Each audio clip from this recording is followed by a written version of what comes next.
Hola chicos, Química, sección 3 o capítulo 3, vídeo 5. En esta sección 3 estamos tratando del estado de los sólidos. Los vídeos anteriores, del 1 al 4, han sido sobre el estado sólido. Todavía nos queda una cuestión sobre el estado sólido, pero para entenderla yo considero que es mejor que pasemos al estado líquido y luego retrocedamos en un momento de esa explicación otra vez al estado sólido para poder entenderlo mejor. Recuerda que el estado sólido en química prácticamente es lo mismo que decir estado cristalino, estado organizado por dentro, estructurado por dentro. Los átomos ordenados, etcétera, formando los cristales, los sistemas de cristalización, etcétera, etcétera. Porque lo que no está organizado, es decir, que está sin forma amorfo, esto se va a denominar estado vítreo, no estado sólido. Es decir, que muchas veces, hablando vulgarmente, decimos, eso es un sólido, y estamos hablando de un cuerpo que no está estructurado por dentro. Es más, le podemos dar todavía más paradójicamente el nombre de cristal, y sin embargo no lo es, como ocurre con el vidrio de las ventanas, etc., que no está organizado por dentro, es un estado amorfo y por lo tanto no podríamos decir rígidamente, o sea, exactamente que se trata de un sólido, poniendo ahí, cuando decimos sólido, cristalino. No. Bueno, no me enrollo más, pasamos a los líquidos. De propiedades de los líquidos. Hemos visto que a medida que sube la temperatura en un sólido cristalino, en los anteriores, se acrecienta la amplitud de las vibraciones. Recordábamos las vibraciones, que siempre persisten, más o menos amplias, estas serían poco amplias y estas serían más amplias, amplitud de las vibraciones. Claro, no se trata exactamente del recorrido que yo hago, que es una cosa didáctica puramente, porque el movimiento browniano, el de las vibraciones, es muchísimo menor. Claro. Dice, acrecienta o aumenta la amplitud de las vibraciones que ejecutan los átomos, los iones o las moléculas, que son los tres protagonistas del estado cristalino, en torno, alrededor de su estado de equilibrio. Desde su estado de equilibrio realizan, sin trasladarse largamente, pero realizan ellos su movimiento vibratorio. Y a partir de una temperatura determinada son tan violentas dichas vibraciones que se desmorona el edificio cristalino, el retículo cristalino, se desmorona, se viene abajo y sobreviene la fusión. Es como si tú a un edificio con una máquina vibradora se la aplicaras y fueras haciéndole vibrar. El edificio aguanta. Más, dale más.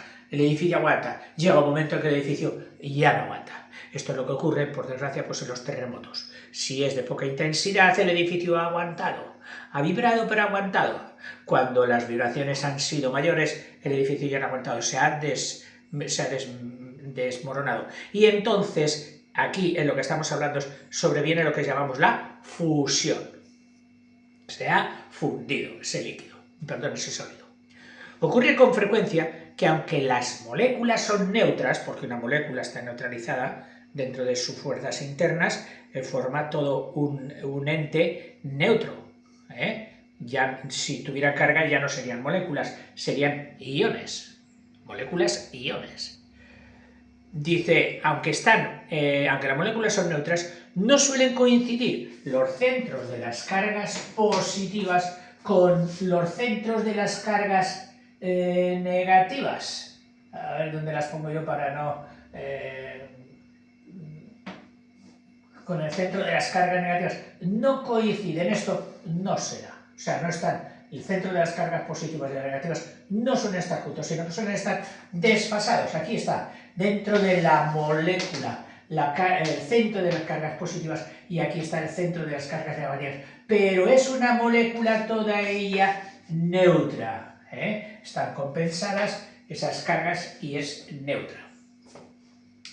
Dice, dice, no coinciden. Y entonces se comportan como dipolos eléctricos. Están polarizadas. Tendiendo a colocarse en el estado líquido, o sea, cuando esto está en estado líquido, de modo que cada polo, uno de estos, por ejemplo este, está rodeado a su vez pertenece a una molécula, por supuesto, está rodeado por otras moléculas, sí, las que tiene a su lado, pero todas ellas han orientado su polo negativo hacia el positivo de ella. Hacia el positivo de ella.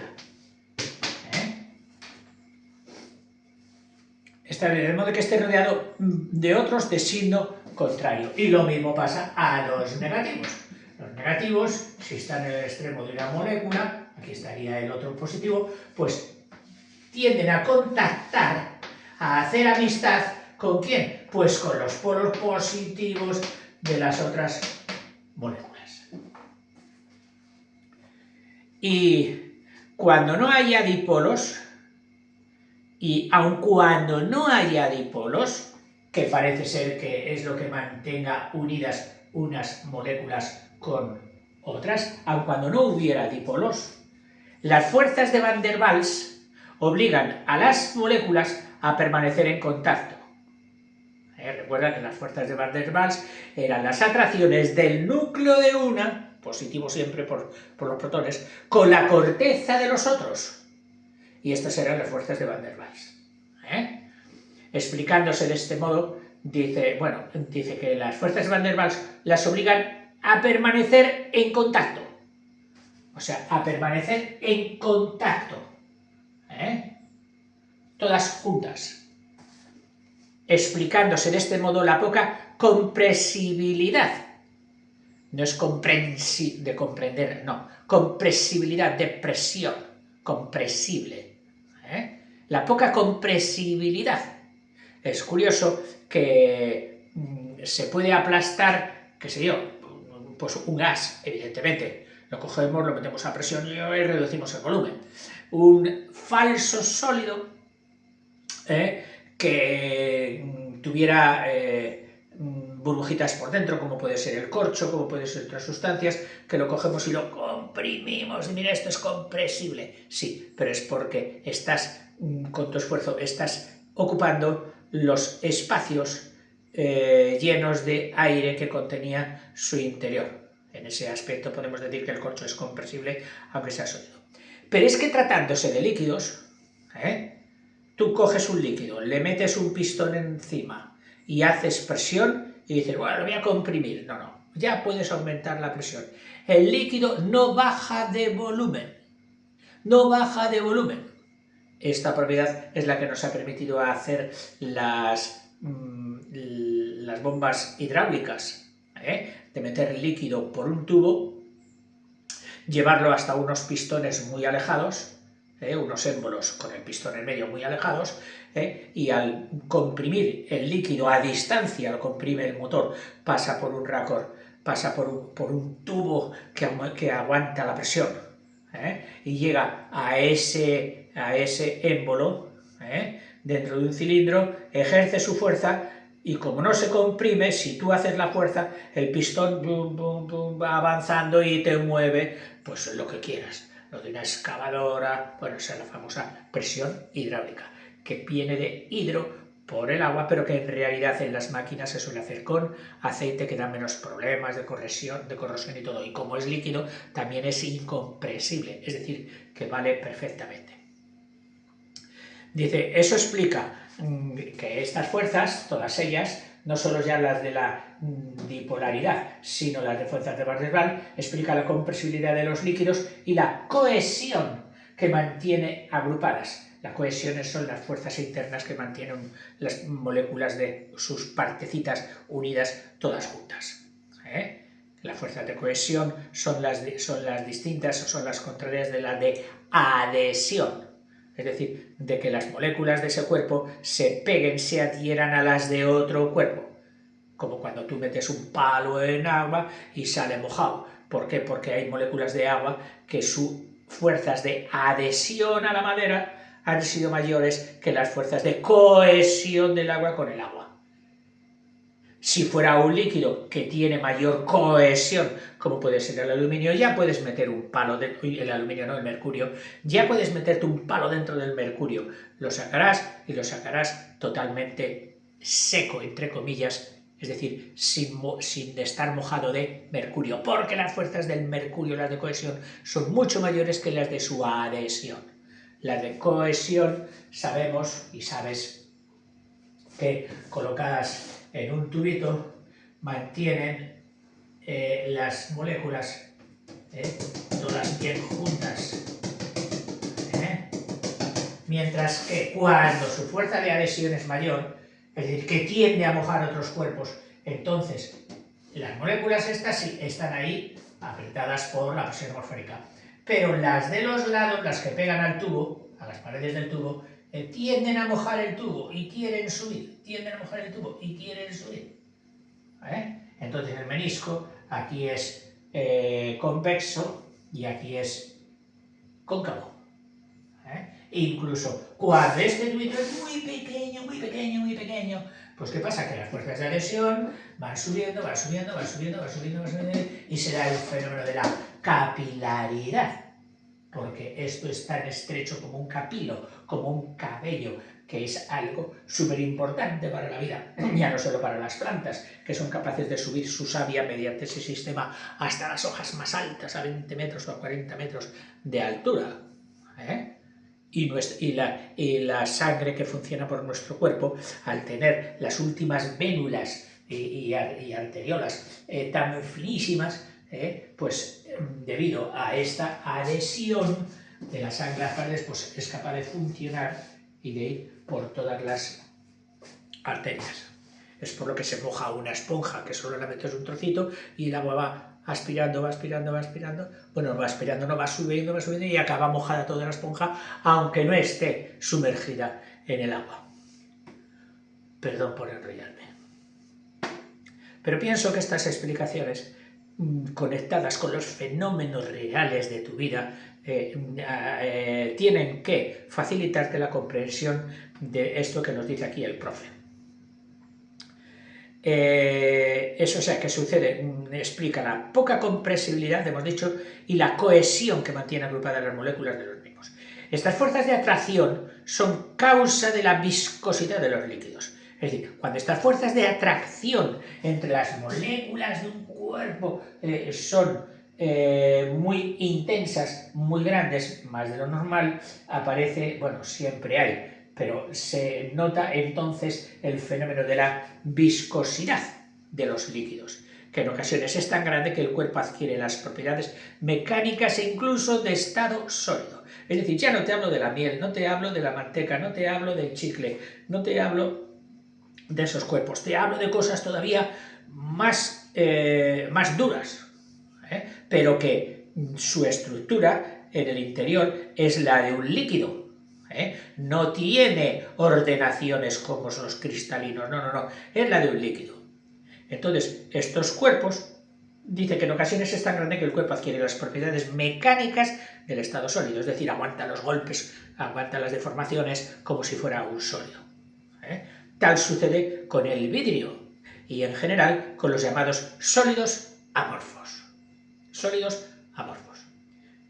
Muy diferente de los sólidos organizados, cristalinos, los guapos.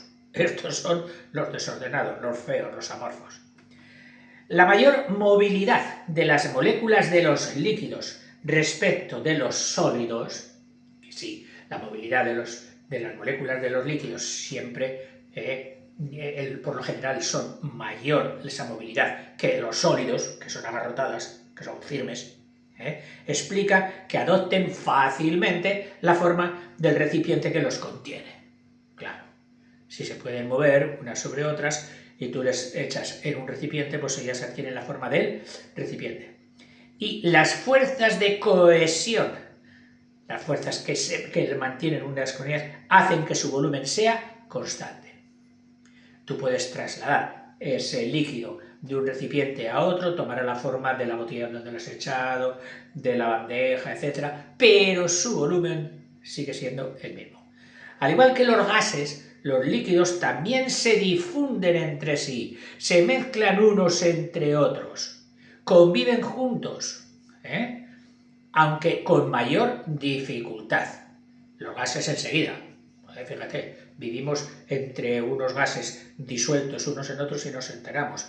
El nitrógeno aquí mismo, en esta estancia, está diluido, es decir, mezclado con oxígeno, con CO2, con dióxido de carbono, con vapor de agua, con argón y otros gases nobles.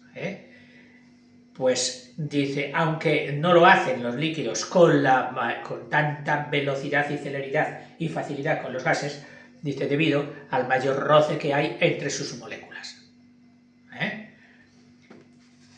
Pasamos ahora a los fenómenos ya de los líquidos con los que estamos. O sea, recordemos que todo este capítulo, que todo este vídeo del 5, estamos hablando de los líquidos, estado líquido. Hemos dicho que hasta ahora había sido estado sólido en los vídeos anteriores, pero que hemos dejado un paréntesis pequeñito de los estados sólidos para verlo a continuación dentro de poquito. Evaporación y ebullición, dos grandes conceptos que debemos tener muy claros. Evaporación y ebullición.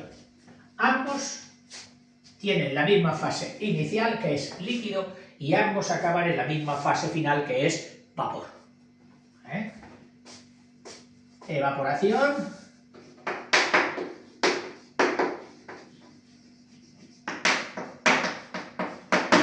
y ebullición.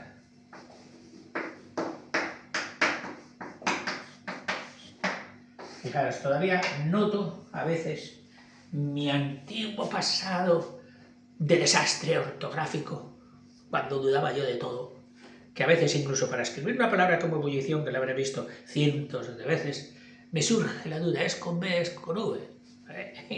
Y por eso he dirigido el ojo ahí. Sí, es con B. Ebullición. Los líquidos, dice, se diferencian esencialmente de los gases en que sus moléculas tienen menor movilidad. Los gases, supermovilidad, y los líquidos no, una movilidad, rozando unos con otros, unas moléculas con otras, etc. Cuando las moléculas que se aproximan a la superficie del líquido, pongamos un recipiente, cuando las moléculas que se aproximan a la superficie del líquido y se colocan ahí, en la misma superficie, poseen una energía cinética capaz de vencer la fuerza de cohesión o atracción del resto del líquido. Es decir, estas moléculas que han llegado aquí antes han robado energía cinética a sus hermanas. Es decir, si estas tenían 15, les ha quitado una, les ha dejado con 14, y estas con 14, total, que esta, que tenía que tener 15 igual que sus hermanas, pues no tiene 15, tiene 20, 25 de energía cinética. ¿Y qué hace eso? Pues que en sus vibraciones la hacen saltar por encima del nivel del líquido. Fíjate qué curioso. Les hace vender la fuerza que le atraía, que le mantenía unida a sus hermanas, que es la de la cohesión o atracción del resto del líquido.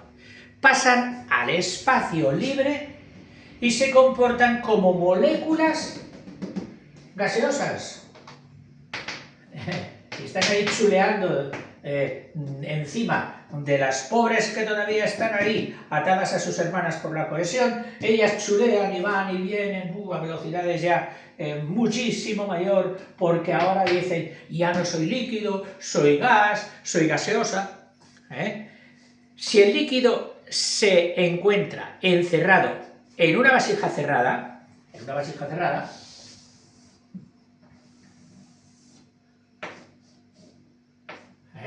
ya lo hemos cerrado, si se encuentran en una vasija cerrada. Las moléculas vaporizadas, las que han salido, las liberadas, las chuletas que están ahí danzando como la abeja maya,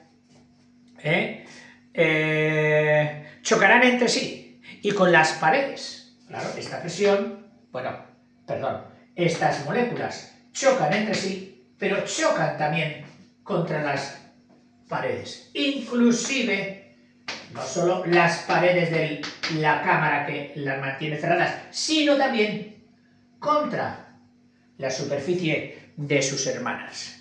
¿Y qué ocurre? Pues mira, si el líquido se encuentra cerrado, las moléculas chocarán entre sí y con las paredes, hasta que al chocar con la superficie libre del líquido, son absorbidas por estas. O sea, sus hermanas dicen, te atrapamos, has vuelto, ahora ya no eres de gaseosa, ahora has vuelto a ser líquido. Sigo.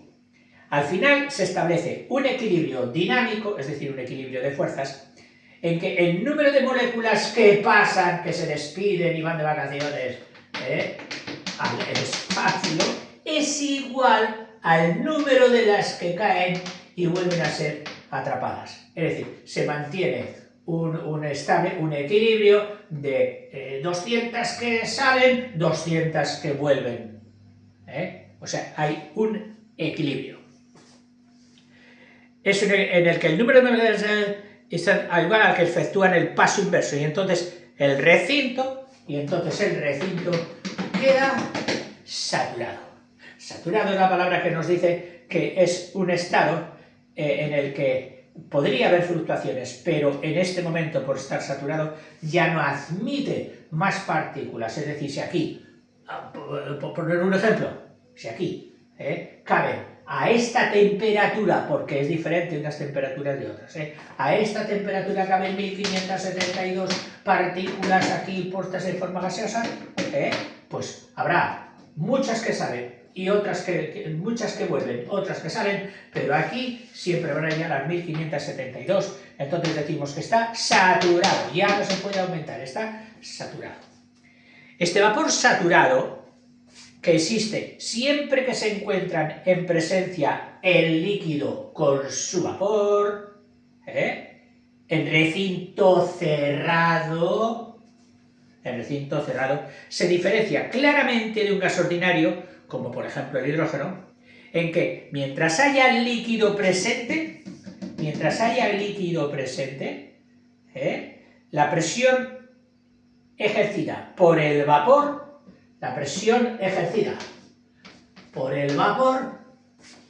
mientras haya líquido, es decir, tú esto lo has podido reducir.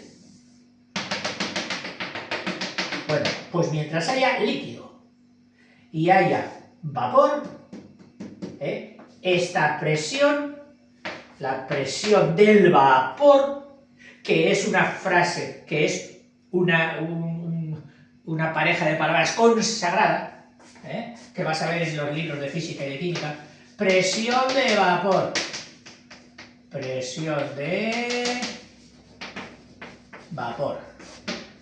A mí de pequeño me traía de cabeza, no acababa de entenderlo. Y ahora espero que sí, por lo menos me he esforzado para podértelo explicar a ti. Que esto es lo que me está sucediendo muchas veces con este librito. Y es el mismo librito de mi adolescencia. Pues ahora estoy esforzándome y con la ayuda inestimable, inconmensurable de las redes, que es facilísimo indagar y llegar a una claridad y solventar tus dudas. Es fabuloso y te recomiendo que lo hagas, por supuesto. Bueno, pues esto sería la famosa presión de vapor. Y yo de pequeño me la había imaginado una presión solo hacia arriba, como si salieran y empujaran a lo que tuvieran por encima. Y yo decía, claro, cuando empujan a la presión atmosférica, vale, entonces se salen todas en tumulto y eso es la ebullición. Bueno, pues sí, pero no. La presión en un recipiente, tú sabes que se ejerce siempre contra las paredes de forma perpendicular a cada tramo de la superficie. Aquí perpendicular, perpendicular, perpendicular. Y esta es la presión igualada, pero sobre todas, inclusive sobre la superficie de la pared líquida. Dice, permanece constante por mucho que se reduzca su volumen, es decir, que el vapor saturado no cumple la ley de Boyle-Mariotte. La ley de Boyle-Mariotte era P1 por V1 igual a P2 por V2, que nos decía que cuando hay un volumen hay una presión, pero que el producto de ambas tiene que ser constante en todas las situaciones. En la situación 2, en el escenario 2, si tú disminuiste la presión, es decir, la presión su 1, ha disminuido y ha pasado a la presión su 2, para que este producto sea constante, el volumen habría aumentado. O sea, funciona como un muelle. Si aumenta la presión, disminuye el volumen y viceversa. Esto es la ley de Boyle-Mariotte. Pues aquí no. Aquí esta presión de vapor permanece constante siempre que haya presencia del líquido con vapor. No cumple las leyes de Boyle-Mariotte. Al aumentar la temperatura, eso sí, ojo, ha entrado el factor que es capaz de mover hacia un sitio o hacia otro este equilibrio dinámico, esta presión de saturación. ¿Quién? La temperatura, y solo la temperatura. Y solo la temperatura, no el volumen del agua, que puede ser mayor, puede ser menor, ni la forma del recipiente, no, la temperatura. Al aumentar la temperatura, crece la energía cinética. Tienen más energía cinética las que están dentro del agua y por lo tanto comunican más fácilmente a sus hermanas, a las bailarinas que se van a hacer un viaje, que luego puede que muchas caigan atrapadas otra vez en la superficie. Al aumentar la temperatura, crece la energía cinética de las moléculas del líquido y con ello el número de las que abandonan la superficie del líquido por unidad de tiempo. Es decir, si antes salían en un segundo, en unidad de tiempo, en un segundo, salían 35 hacia el espacio, pues ahora con mayor temperatura no salen 35, están saliendo el doble, el triple, depende de la temperatura que tú hayas puesto al líquido. Le damos fuego aquí y vamos subiendo progresivamente la temperatura. Según esto, la tendencia que tienen las moléculas de la superficie de todo líquido a escaparse, crece con la temperatura. Esta tendencia origina una cierta presión llamada presión de vapor. La presión de vapor, que crece igualmente con la temperatura de un modo constante y según la naturaleza del líquido. Es decir, esta presión también va a subir. Si sube la temperatura, y habrá más partículas que salen hacia el gas, y entonces aquí aumenta la presión, el número de choques entre ellas y contra las paredes aumentan, ha aumentado la presión. ¡Ojo! Que si aumentas mucho, el corcho va a salir despedido. O lo que es peor, si esto estuviera cerrado herméticamente, corre peligro de que explote. Esto es lo que sucede con una bombona de butano líquido cuando cae en un incendio, que acaba, se pone la presión de vapor interno y explota. Claro que luego, como es inflamable, pues todavía causa desgracias mayores. Dice que y según la naturaleza del líquido. Es decir, esto no es lo mismo para todos los líquidos. No será lo mismo para el líquido agua que para el líquido alcohol, que para el líquido o una disolución, que ya hablaremos de las disoluciones más adelante. No tiene el mismo comportamiento. Es tanto mayor cuanto más volátil es el líquido. ¿Y qué es volatilidad? La facilidad con que un líquido pasa a vapor. Dicen que el líquido más volátil de todos, es decir, que como no lo atrapes, te vas a quedar sin líquido, es el clorometano, que me suena que lo utilizan por eso, para los refrigeradores, etcétera, etcétera. tapa la colonia, que se va el olor. Tu madre lo que está diciendo es que es un líquido muy volátil, y aunque tenga el agujerito pequeñito, por ahí va a estar continuamente saliendo. Y esas moléculas que salen en vapor y ya no vuelven, pasan por tu pituitaria y tú las hueles. ¡Qué bien huele aquí! Hombre, que bien huele si es que has dejado destapado el esto. Y los champús, los geles de baño, etcétera, suelen llevar disueltos pues, sustancias olorosas, perfumes. Pero también se evaporan y luego ya no se recuperan. Esas no vuelven porque están en atmósfera abierta y van a parar por la ventana a alegrar la nariz del vecino. Dice que crece igualmente con la temperatura y según la naturaleza del líquido. Es tanto mayor cuanto más volátil es el líquido. Pero el éter, por ejemplo, creo que también, hace mucho que no manejo éter. Dios mío, quizás en el laboratorio algún día con algún profe nos dijo, mirad, esto es éter. Pues dice que es muy volátil. Pero no depende de la cantidad total del líquido presente ni de su superficie. Por ejemplo, la volatilidad de la gasolina es bastante mayor, por eso huele mucho, mientras que la del gasoil, que también huele, pero no es la misma, es muchísimo menor. La del gasoil, mucho menos volátil que la gasolina. Todo esto influye luego pues, para las combustiones, el punto de combustión, etc., la compresibilidad que aguantan, etc. Dice, pero no depende de la cantidad de líquido presente en su superficie. O sea, no depende, esa presión de vapor no depende de la cantidad de líquido. De lo que sí depende, no depende de la superficie. La superficie es la que es un círculo, si este matraz es redondo, donde está la superficie del líquido. Bueno, pero si tú ahora lo coges y lo metes en ese mismo líquido, lo metes en otro recipiente, más estrecho, has reducido la superficie. Entonces sí, esta superficie menor hace que la velocidad, hasta conseguir la saturación, lo que es la velocidad sea menor. Por eso, un cubo de agua que tú has dejado por la noche, está ahí. Pero hay otro cubo de agua que tú lo tiraste y quedó por el suelo, todo desparramado. El suelo no era sumible, es decir, no se podía sumir el agua, era totalmente impermeabilizado, todo el agua estaba aquí. ¿Pero qué has hecho? Has extendido la superficie del líquido muchísimo más que la superficie del cubo. ¿Qué pasará la mañana siguiente? Pues pasará que este líquido se habrá evaporado casi totalmente, no quedará nada, mientras que el cubo tendrá una bajada de nivel raramente apreciable, aunque algo sí.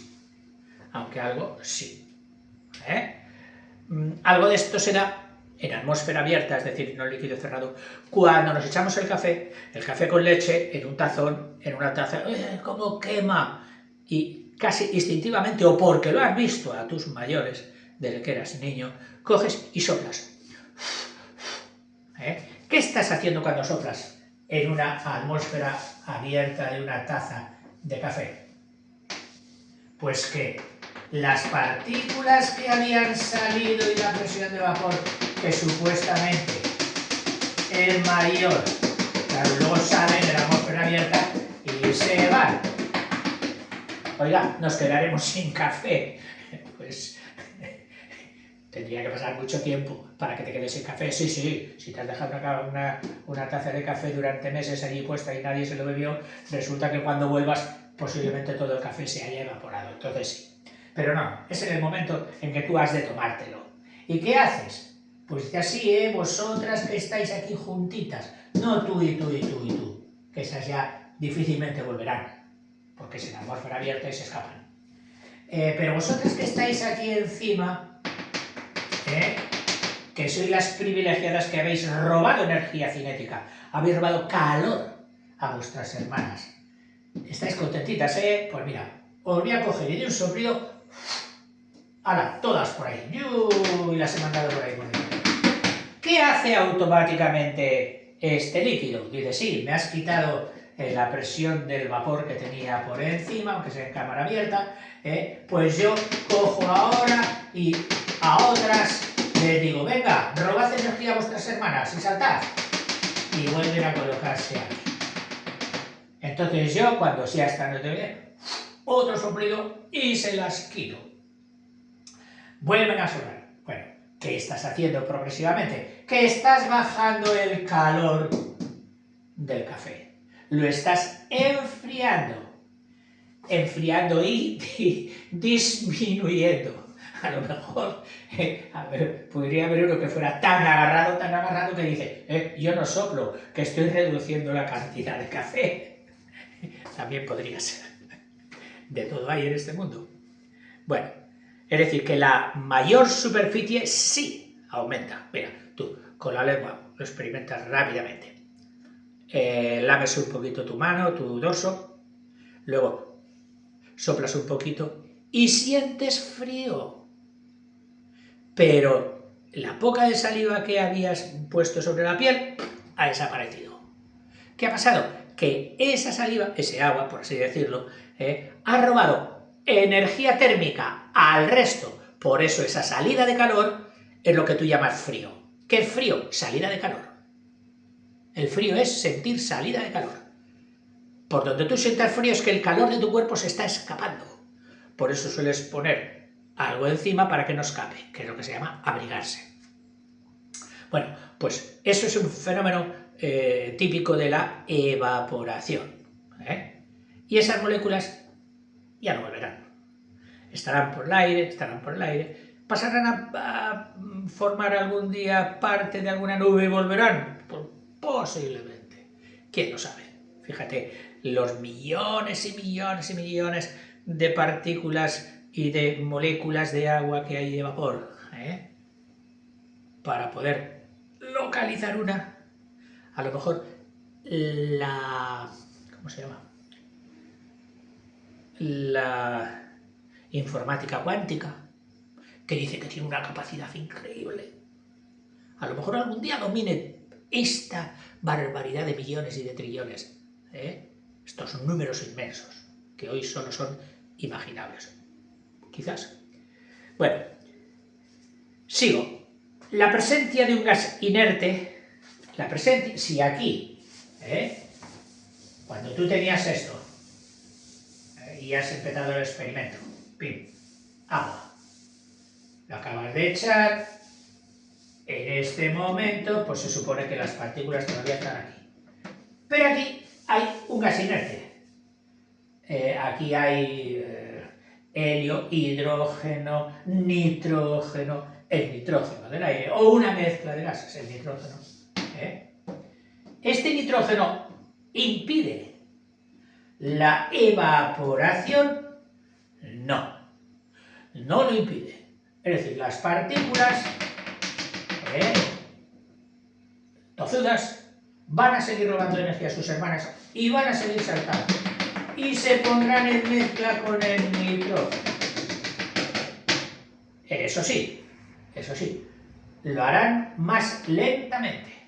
Si antes, por estar en el espacio abierto, pasaban tantas por segundo, es decir, con una velocidad de evaporación, ahora pasan la mitad, la cuarta parte, etcétera, etcétera, dependiendo de la presión que tuviera el gas inerte arriba, etcétera. Dice, la presencia de un gas inerte no modifica sensiblemente, es decir, algo que no se siente, que no se ve fácilmente, la presión parcial que ha de adquirir el vapor para alcanzar el equilibrio, hasta que sean las mismas las que suben que las que se meten dentro, pero disminuye la velocidad de evaporación. Como al aumentar la temperatura aumenta también, aumenta también la presión de vapor, llega un momento en que esta presión iguala a la presión atmosférica, si la hemos dejado entrar. A la presión atmosférica. se iguala esta presión de vapor con la presión atmosférica, que por supuesto la presión atmosférica no solo se da en sentido vertical, se da también en las paredes, se da sobre la superficie del líquido, se da todo, se junta. Bueno, pues cuando se iguala la presión de vapor igual a la presión atmosférica en ese momento de la Tierra o en ese momento del espacio, llega un momento en que esta presión iguala a la presión del medio ambiente, la presión que hay en la cocina, la presión que hay tal.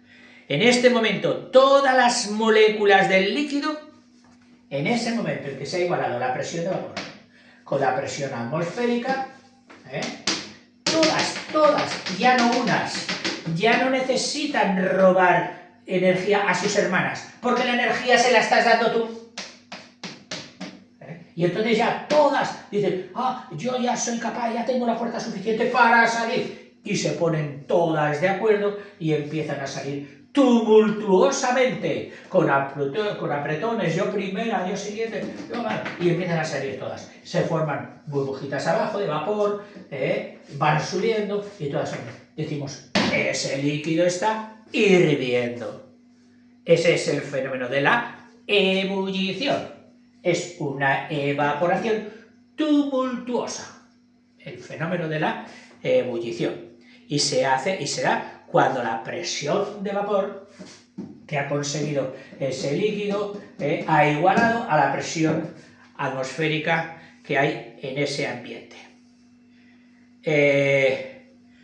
Dice, poseen suficiente energía cinética para escaparse del líquido, no solo en la superficie, sino en toda su masa, las que están abajo, en medio y arriba.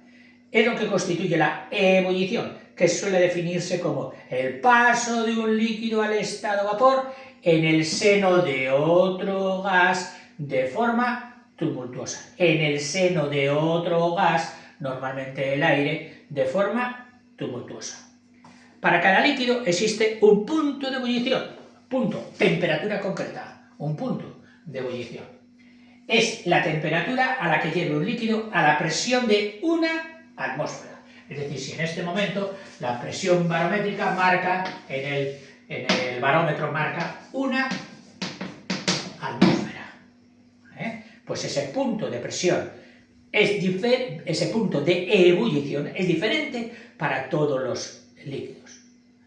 Y es algo como una característica muy típica que siempre va en el carnet de identidad de los líquidos. Tú buscas un líquido en internet, buscas tal, y automáticamente lo primero, lo segundo, lo tercero que te ponga es su punto de ebullición. También su punto de congelación o de solidificación, etcétera, etcétera. Pero el punto de ebullición es muy importante. Es la temperatura que lleva el líquido y la presión de una atmósfera. Y un calor de vaporización, o sea, existen varias cosas. En la ebullición existe el punto de ebullición, que es la temperatura a la que hierve siempre que la presión sea de una atmósfera. Existe otra cosa, calor latente, aunque aquí ya no sé si pone latente. En el paso del sólido al líquido sí, era calor latente de licuefacción o de fusión. Aquí es, te lo quiero decir, calor de vaporización. No pone calor latente, calor de vaporización. Ojo, muy curioso. Resulta que, por ejemplo, en el agua, un día que hace una atmósfera de presión, el termómetro, ya hemos logrado que hierva, está hirviendo. El termómetro que hemos metido aquí marca 100 grados. Y sigue hirviendo, y tú sigues dando fuego, y dices, oye, esto no sube, ¿qué pasa? Se ha estropeado el termómetro, yo estoy dando fuego y esto no sube. No, ese calor que estás dando es el calor de vaporización, que es el calor necesario para que un gramo de líquido pase a un gramo de vapor. Claro, el del líquido está concentrado el gramo, el de vapor está disperso. Para que ese gramo pase aquí, necesita el calor de vaporización, que no es ni más ni menos que 540 calorías por cada gramo. Para pasar de sólido a líquido, de hielo a agua, era el calor latente de fusión, que eran 80. Pues aquí son muchas más, son 540, que tienes que dar a 1 gramito de líquido a 100 grados, que ya está a 100 grados, para que este gramito salga y se ponga todas sus partículas, las del gramo, solo las del gramo, en vapor. 540 por cada gramo. Esto para los ejercicios y para los problemas es fundamental, tienes que tenerlo en cuenta, no puedes obviarlo. Dice, es la cantidad de calor necesaria para que 1 gramo de líquido pase a vapor saturado a una temperatura determinada. El calor de vaporización del agua es de 539, normalmente los libros pone 540 por ponerlo más redondeado. Bien, y aquí es donde yo pensaba hacer ese inciso, ese paréntesis que habíamos dejado de los sólidos, lo pensaba hacer aquí al final de esto, pero el tiempo que hemos invertido ha sido suficiente. Entonces, si me permites, lo dejo aquí y en el siguiente vídeo, en el 6, ya te avisaré de que estamos dentro ya de los líquidos y seguiremos con los líquidos, pero que vamos a hacer un paréntesis para ver una cuestioncita que no vimos en los vídeos anteriores de los sólidos. ¿De acuerdo? Venga, hasta luego, chicos.